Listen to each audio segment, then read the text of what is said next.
Hello दोस्तों, welcome to Tej education. तो दोस्तों चलिए स्टार्ट करते हैं। पहला क्वेश्चन है, एक बल जो हमेशा गति का विरोध करता है उसे क्या कहा जाता है। ठीक है, एक बल जो हमेशा गति का विरोध करता है उसे क्या कहा जाता है, तो उसे कहा जाता है घर्षण। क्या कहा जाता है?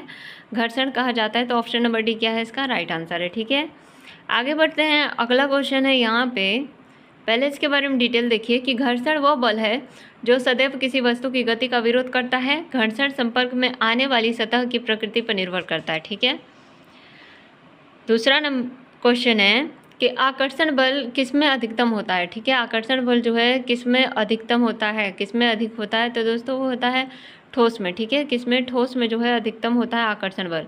तो ऑप्शन नंबर थर्ड क्या है इसका राइट आंसर है। देखिए कि अंतर आणविक, ठीक है, अंतर आणविक या अंतर परमाणु आकर्षण बल ठोस पदार्थ में अधिकतम होता है। किसमें होता है? ठोस पदार्थ में अधिकतम होता है। आगे बढ़ते हैं। अगला क्वेश्चन है यहाँ पे कि गुरुत्वाकर्षण का सामान्य नियम किसने दिया। ठीक है, गुरुत्वाकर्षण का जो है सामान्य नियम किसने दिया, तो दोस्तों गुरुत्वाकर्षण का सामान्य नियम दिया न्यूटन ने। किसने दिया? न्यूटन ने दिया। तो ऑप्शन नंबर बी क्या है इसका राइट आंसर है। न्यूटन द्वारा प्रतिपादित गुरुत्वाकर्षण नियम को न्यूटन का गुरुत्वाकर्षण नियम कहा जाता है। ठीक है, क्या कहा जाता है? न्यूटन का गुरुत्वाकर्षण नियम कहा जाता है। आगे बढ़ते हैं। अगला क्वेश्चन है यहाँ पे कि अलमारी के दरवाजे के हिलने से किस प्रकार की गति उत्पन्न होती है। ठीक है, अलमारी के दरवाजे के हिलने से किस प्रकार की गति उत्पन्न होती है, तो दोस्तों उत्पन्न होती है घूर्णन गति।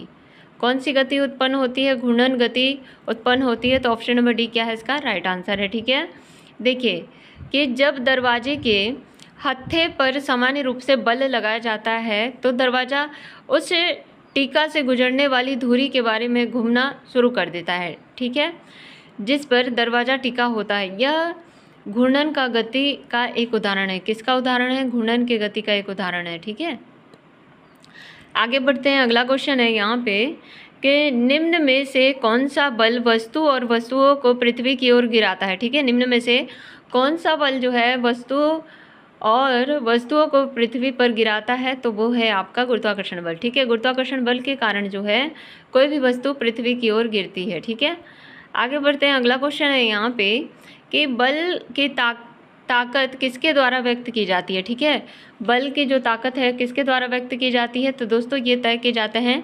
मैग्नीट्यूड के द्वारा। किसके द्वारा? मैग्नीट्यूड के द्वारा जो है व्यक्त की जाती है। तो ऑप्शन नंबर डी क्या है इसका राइट आंसर है। ठीक है, मैग्नीट्यूड के द्वारा व्यक्त की जाती है। आगे बढ़ते हैं। अगला क्वेश्चन है यहाँ पे 100 ग्राम द्रव्यमान को उठाने में कितना बल लगता है। ठीक है, 100 ग्राम द्रव्यमान को उठाने में जो है कितना बल लगता है, ये यहाँ पे पूछ रहा है। तो दोस्तों 1 न्यूटन का कितना बल लगता है? 1 न्यूटन का बल लगता है। तो ऑप्शन नंबर बी इसका राइट आंसर है। आगे बढ़ते हैं। अगला क्वेश्चन है यहाँ पे कि ग्रहों की गति को नियंत्रित करने वाले नियम हैं। ठीक है, ग्रहों की गति को नियंत्रित करने वाले नियम क्या कहलाते हैं? वो कहलाते हैं, ऑप्शन दिया गया है न्यूटन का नियम, आवोगाद्रो का नियम, डेमोर्गन का नियम या कैपलर का नियम। तो दोस्तों ये कहलाता है कैपलर का नियम। किसका नियम? कैपलर का नियम। तो ऑप्शन नंबर डी क्या है इसका राइट आंसर है। आगे बढ़ते हैं। अगला क्वेश्चन कि हमारे हथेलियों को रगड़ना उदाहरण है। ठीक है, हमारे हथेलियों को रगड़ना किसका उदाहरण है, तो दोस्तों ये उदाहरण है सर्पी घर्षण का। किसका? सर्पी घर्षण का। तो ऑप्शन नंबर बी क्या है इसका राइट आंसर है। ठीक है, देखिए हमारे हथेलियों को रगड़ना सर्पी घर्षण का उदाहरण है। जब एक पिंड दूसरे पिंड पर फिसलता है तो उनके संपर्क बलों के बीच कार्य करने वाले घर्षण को सर्पी घर्षण कहते हैं। क्या कहते हैं? सर्पी घर्षण कहते हैं। अगला क्वेश्चन है यहाँ पे कि उस सुरक्षा यंत्र का नाम बताइए जो विद्युत उपकरणों को क्षतिग्रस्त होने से रोकता है एवं संभावित आग से बचाव करता है। ठीक है, क्या बोल रहा है कि उस सुरक्षा यंत्र का नाम बताइए जो विद्युत उपकरणों को क्षतिग्रस्त होने से रोकता है एवं संभावित आग से बचाव करता है। तो दोस्तों वो है फ्यूज। ठीक है, क्या है? फ्यूज। तो ऑप्शन नंबर बी क्या है इसका राइट आंसर है। ठीक है, आगे बढ़ते हैं। देखिए विद्युत परिपथों एवं उपकरणों की सुरक्षा के लिए सबसे अधिकतम फ्यूज तार को उपयोग में लाया जाता है। फ्यूज तार सीसा एवं टीन के मिश्रण धातु का बना होता है।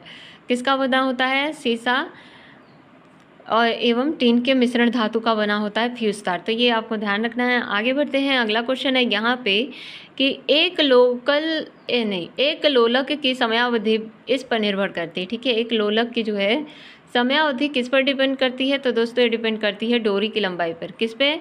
डोरी की लंबाई पर डिपेंड करती है। तो ऑप्शन नंबर 3 क्या है इसका राइट आंसर है। ठीक है, आगे बढ़ते हैं। अगला क्वेश्चन है यहाँ पे कि प्रति इकाई क्षेत्रफल पर लगने वाले बल को इस नाम से जाना जाता है। ठीक है, प्रति इकाई क्षेत्रफल पर लगने वाले बल को किस नाम से जाना जाता है? तो दोस्तों इसे जाना जाता है दाब के नाम से। किससे? दाब के नाम से। तो ऑप्शन नंबर 1 क्या है इसका राइट आंसर है। देखिए इसके बारे में डिटेल बताया गया है कि दबाव को प्रति इकाई क्षेत्रफल के रूप में परिभाषित किया गया है। दबाव की मानक इकाई पास्कल है जो न्यूटन प्रति वर्ग मीटर है। ठीक है, न्यूटन प्रति वर्ग मीटर है। आगे बढ़ते हैं। अगला क्वेश्चन है यहाँ पे कि पवन चक्की के लिए टरबाइन की आवश्यक चाल बनाए रखने के लिए न्यूनतम पवन गति क्या होनी चाहिए? ठीक है, पवन चक्की के लिए टरबाइन की आवश्यक चाल बनाए रखने के लिए न्यूटन की पवन की गति अधिकतम कितनी होनी चाहिए, मतलब न्यूनतम कितनी होनी चाहिए? ठीक है, ऑप्शन दिया गया है यहाँ पे 15 किलोमीटर प्रति घंटा, 8 किलोमीटर प्रति घंटा, 30 किलोमीटर प्रति घंटा या 5 किलोमीटर प्रति घंटा।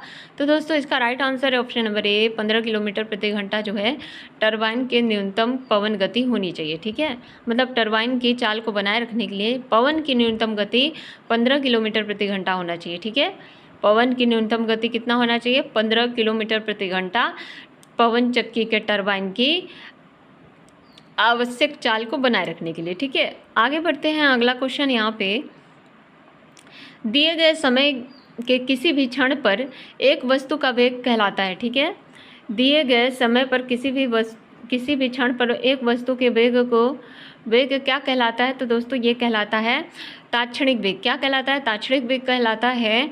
ऑप्शन नंबर 1 क्या है इसका राइट आंसर है। दिए गए समय के किसी भी क्षण पर एक वस्तु का वेग क्या कहलाता है? ताक्षणिक वेग कहलाता है। ठीक है, आगे बढ़ते हैं। अगला क्वेश्चन है कि दो वस्तुओं के बीच गुरुत्वाकर्षण बल किस पर निर्भर करता है? ठीक है, दो वस्तुओं के बीच गुरुत्वाकर्षण बल जो है किस पे निर्भर करता है? तो दोस्तों ये निर्भर करता है उनके द्रव्यमानों के गुणनफल पर। किस पे? उनके द्रव्यमानों के गुणनफल पर निर्भर करता है। तो ऑप्शन नंबर 1 क्या है इसका राइट आंसर है। आगे बढ़ते हैं। अगला क्वेश्चन है यहाँ पे कि निम्न में से कौन सा सौर मंडल का सबसे बड़ा ग्रह है? ठीक है, निम्न में से कौन सा जो है सौर मंडल का सबसे बड़ा ग्रह है? तो दोस्तों ये है बृहस्पति। कौन सा ग्रह है? बृहस्पति ग्रह है जो कि सौर मंडल का सबसे बड़ा ग्रह है। तो ऑप्शन नंबर बी क्या है इसका राइट आंसर है। ठीक है, आगे बढ़ते हैं। अगला क्वेश्चन है यहाँ पे कि न्यूटन की गति के पहले नियम का महत्व है। ठीक है, न्यूटन की गति के पहले नियम का क्या महत्व है? तो दोस्तों जड़त्व। ठीक है, क्या महत्व है? जड़त्व महत्व है। तो ऑप्शन नंबर 3 क्या है इसका राइट आंसर है। ठीक है, आगे बढ़ते हैं। अगला क्वेश्चन है यहाँ पे कि यदि दरवाजे पर तेल लगाया जाए तो घर्षण क्या होगा? ठीक है, जब दरवाजे पर तेल लगाया जाएगा तो उसका घर्षण क्या हो जाएगा? बढ़ेगा, घटेगा या बदलेगा ही नहीं या शून्य रहेगा? तो दोस्तों जब दरवाजे पर तेल लगाया जाता है तो उसका घर्षण कम हो जाता है। क्या हो जाता है? घर्षण कम हो जाता है। तो ऑप्शन नंबर बी क्या है इसका राइट आंसर है। आगे बढ़ते हैं। अगला क्वेश्चन कि किसी वस्तु की गतिज ऊर्जा निम्न कभी नहीं हो सकती। ठीक है, किसी वस्तु की गतिज ऊर्जा क्या नहीं हो सकती? तो दोस्तों ऋणात्मक नहीं हो सकती। क्या नहीं हो सकती? ऋणात्मक नहीं हो सकती। तो ऑप्शन नंबर बी क्या है इसका राइट आंसर है। ठीक है, आगे बढ़ते हैं। अगला क्वेश्चन यहाँ पे कि एक सतह को दूसरी सतह पर फिसलने पर गति का विरोध करने वाला बल क्या कहलाता है? ठीक है, एक सतह को दूसरी सतह पर फिसलने पर गति का विरोध करने वाला बल क्या कहलाता है? तो दोस्तों ये कहलाता है घर्षण बल। क्या कहलाता है? घर्षण बल कहलाता है। तो ऑप्शन नंबर 3 क्या है इसका राइट आंसर है। ठीक है, आगे बढ़ते हैं। अगला क्वेश्चन है यहाँ पे कि भारी भारोत्तोलक 2 मिनट के लिए अपने कंधों पर 100 किलोग्राम की वस्तु उठाता है तो उसके द्वारा किया गया कार्य है। ठीक है, उसके द्वारा किया गया कार्य क्या कहलाता है? कितना कार्य होगा? तो दोस्तों उसके द्वारा कार्य किया जाएगा शून्य। ठीक है, कितना किया जाएगा? शून्य है। तो ऑप्शन नंबर ए क्या है इसका राइट आंसर है। ठीक है, एक भारोत्तोलक जो है 2 मिनट के लिए अपने कंधे पर 100 किलोग्राम की वस्तु उठाता है तो उसके द्वारा किया गया कार्य शून्य होता है। ठीक है, आगे बढ़ते हैं। अगला क्वेश्चन कि एम्पियर का नियम किसके नियम जैसा है? जैसे गाउस का नियम कूलाम के नियम जैसा है। ठीक है, एम्पियर का नियम जो है किस नियम जैसा है? जैसे गाउस का नियम कूलाम के नियम जैसा है। तो दोस्तों एम्पियर का नियम जो है बायो-सेवर्ट के नियम जैसा है। ठीक है, किसके नियम जैसा? बायो-सेवर्ट के नियम जैसा है, जैसे गाउस का नियम कूलाम के नियम जैसा है। तो ऑप्शन नंबर ए क्या है इसका राइट आंसर है। आगे बढ़ते हैं। अगला क्वेश्चन यहाँ पे कि सर्पिल घर्षण सदैव होता है। ठीक है, सर्पिल घर्षण जो है सदैव होता है।